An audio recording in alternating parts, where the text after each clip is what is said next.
Hey guys, it's Dasherzak back with another review, this time of the M-Show's L7 Plus, this being the Ultra. And even though the L7 was an X2 mini clone, this is not an X2 size 2 clone, it's in fact a Sora V2 clone, and a very good one at that. It's a claw shape that I really enjoy, but without further ado, is this the perfect claw mouse for you? And has M-Show's ascended to the top of the budget market? Let's find out. So here we have it, the M-Show's L7 Ultra Plus, because why not? These naming schemes are absolutely amazing. Just to reiterate, if you're one of those people that skips the intro, this is not an X2 size 2, even though you might think it is because the L7 was a mini of the X2. It's a Sora V2 clone. The Sora V2, which I do have one right here for a direct comparison later, is one of the best, in my opinion, claw shapes that you can get on a mouse. It's very, very comfortable, as you can see, sort of like a wedge shape here, sort of straight down. To me, it's just like a toned down XM2. In a lot of ways, I feel like that was probably the inspiration for the shape of the mouse. But at this point, you all are probably pretty familiar with the shape of the Sora V2. Let's check out the versions real quick, just to give you a rundown. So the only thing that we need to care about here on this graph is these last two columns here. The L7 Pro Plus only comes in white. The L7 Ultra comes in black, white, and pink. For some reason, we list the Pro Plus as claw, fingertip, or palm, even though you could clearly fingertip the L7, but that's beside the point. Both have 8K, both have Almond opticals. Sensor difference here is not a big deal. It's a slightly larger battery, but that doubling in battery size only adds 3 grams of weight, which is why I chose to go with the L7 Ultra Plus. It's only a few dollars more expensive, and to upgrade to a 3950, even though not significant for a few dollars, and to get a larger battery that only adds a few grams, in my opinion, is worth it. But obviously the Pro is super justified decision as well. Based on pricing and availability, color preference, which is the other reason I went with the Ultra, you can't really go wrong here. So getting into the implementation of the mouse, we have the Iron opticals here, and they are very well implemented. I've been a bigger fan of M-Show's Iron optical implementations lately. They haven't been quite as light. They've been a little bit more tactile, very responsive, which comes down probably more to the properties of the Switch, but their implementation is very, very good. Pretty even across the board here, a little bit heavier at the top, not a lot of play back and forth, pre and post right in line with what you want to see with an Iron optical, just great clicks all around. The side buttons here are tactile and they're snappy, sort of that pill shape, nicely spammable, not the lightest but not heavy by any means. As you can see, there is a little bit of play here if you just sort of press on the button, move it around. Not really something that bothered me in game, but something to note. And they don't not sink in the shell, but they don't sink in very deeply either, so overall pretty solid there. And they have a coating to match the rest of the mouse, which is pretty cool. Scroll wheel is standard M-Shows. Steps are defined on the lighter side. Click is medium, not quite perfectly spammable, like not a perfect scroll wheel. Their scroll wheels are probably the weakest part of their mice right now. As you can see here, it clicks pretty consistently, but if you want to absolutely spam it, not something that's the easiest to do, but not something that I ever do in game, so it doesn't bother me at all. Coating wise, very good, probably like an 8 out of 10. Very rubberized, very grippy, very nice for my hand. Just no complaints. M-Show's coatings have always been a little bit better than ATK's, and I feel like they may have stepped it up here recently, or they've just been better and I've been underappreciating them. Very solid coating here. Coming to the bottom of the mouse, just like the K7, we have these nice upgraded gray PTFE skates here. They're on the faster side of stock skates. They're not muddy in any way, shape, or form. Thick enough for my liking, well-rounded. No complaints on the skates at all. And we have a relatively central, maybe slightly forward sensor position, which I believe is in line with the Sora V2. We'll check that out here in a little bit. And then lastly, build integrity. For like a lot of these lighter mice, as you can see here, there is a little bit of flex if you really press here where the taper is. Nothing on the top back. Less bottom flex than I would expect actually, which is a plus. And nothing around the front here. So overall, the build integrity, pretty darn good. A little bit of side flex if you really press. Not in use, but if you're looking for it. But not something that affects you in game, which is probably something I've said about 2,000 times in mouse reviews at this point in my career. Time reviewing mice on YouTube. So overall, the implementation of this thing is spot on, absolute banger, really good across the board. I don't really have any complaints. Like if you're an absolute scroll wheel purist, you probably tried an M-Show's wheel and you know what they feel like, you know what your thoughts on them are. It's not my favorite, but for me, it's not really a drawback, and the rest of the mouse is virtually flawless. So I'm going to do a handful of quick shape comparisons here, as you can see, but we'll start off with the mouse itself, the Sora V2. As you can see here from the front, virtually the same mouse, same hump profile, same taper, even the scroll wheel is shockingly similar, same click height. As far as head-to-head, obviously this is going to be cheaper, although if you're getting a used Sora V2 at this point, it might be the same price, and we've seen leaks for a Sora V3, as shown on the Mousecast. But with these Imrons here, maybe like 5% more tactile over here on the Sora V2, but generally very similar click feel. Like I said, maybe slightly more refined on the Sora V2. The Sora scroll wheel is, again, maybe 5% better as well. I really like the color scheme of this. The white and blue is pretty sharp, and I find the scroll wheel just a little bit more spammable, but generally pretty similar. I remember the skates on Sora V2 being solid, but I did replace them, obviously, a couple times now, actually. These are Jade Air Donuts for what that's worth. But you can see a better design here from M-Shows with the slightly larger pads, in my opinion. And again, from the bottom, you see virtually the same shape. And as you can see from this angle as well, pretty much the same sensor position. The side buttons on my copy of the Sora V2 stink. They're not very tactile, and they kind of sink in, and there's like a weird cracking noise on them. You can see that's just not tactile there on the back at all. So for my copy, I prefer the ones on the MCHO's L7 Plus, but they're pretty similar if I remember, because I've had a better copy of the Sora V2 in the past. I had actually predetermined how I felt about these coatings until just now, and honestly, they're very similar, maybe a slight edge. I'll say a slight edge, a little bit more rubberization on MCHO's coating actually, so like shout out to MCHO's, you're out doing ninjutsu in that area, I guess. Overall though, I did do some measurements here, and I'll show that a little bit later,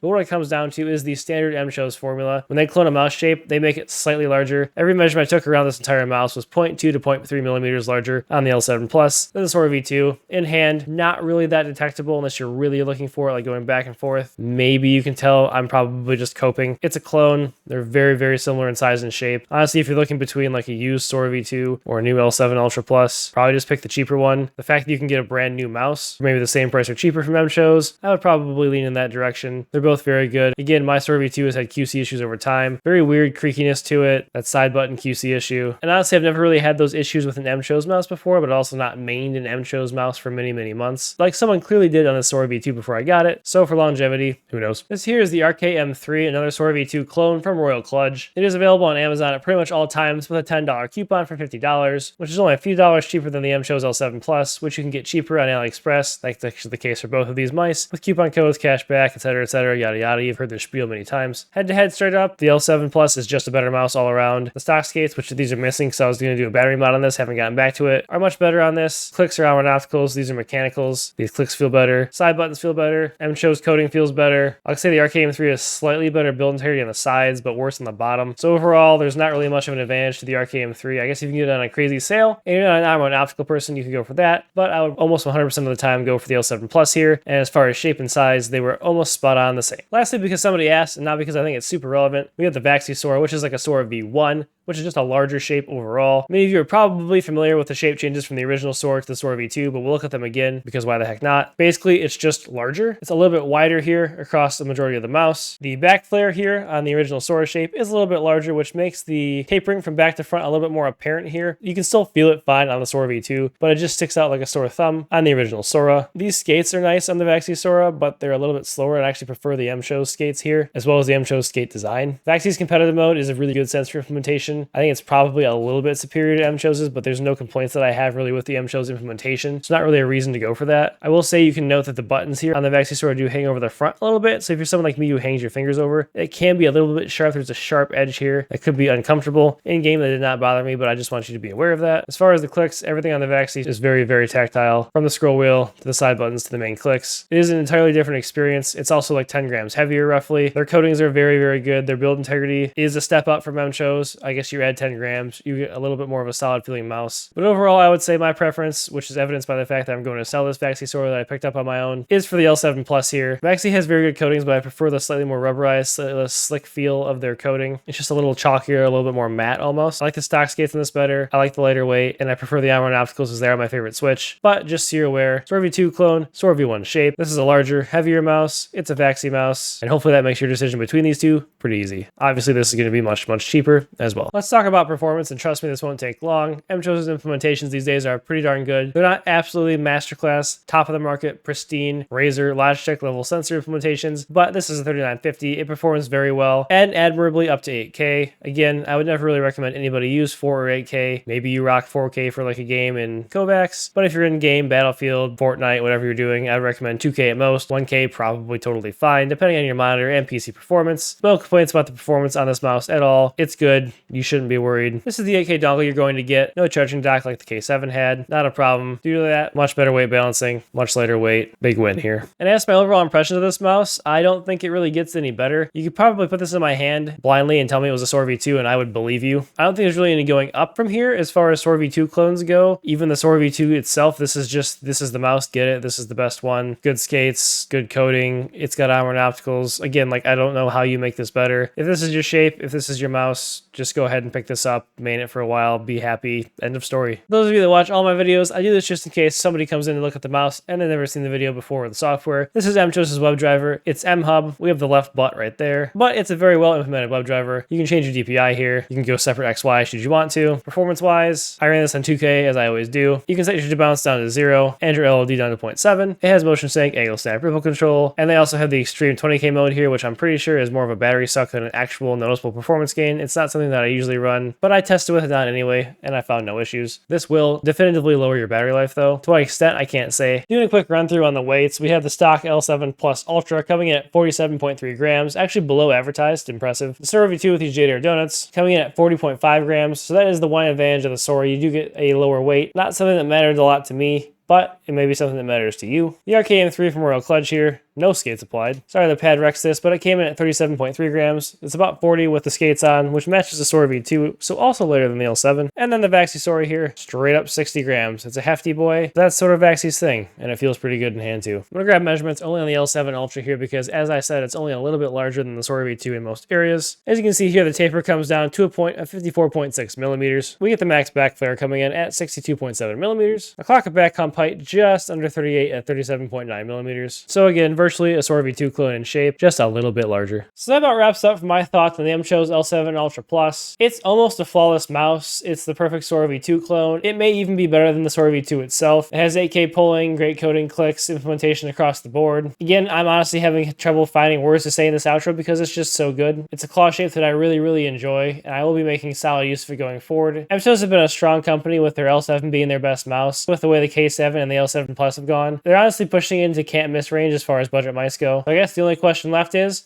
which shape will they clone next? Please subscribe and like if you enjoyed the video. Follow me on X at Dasherzak. Check out the Mousecast podcast as well as my Discord server where we talk about peripherals. And with that, we'll see you.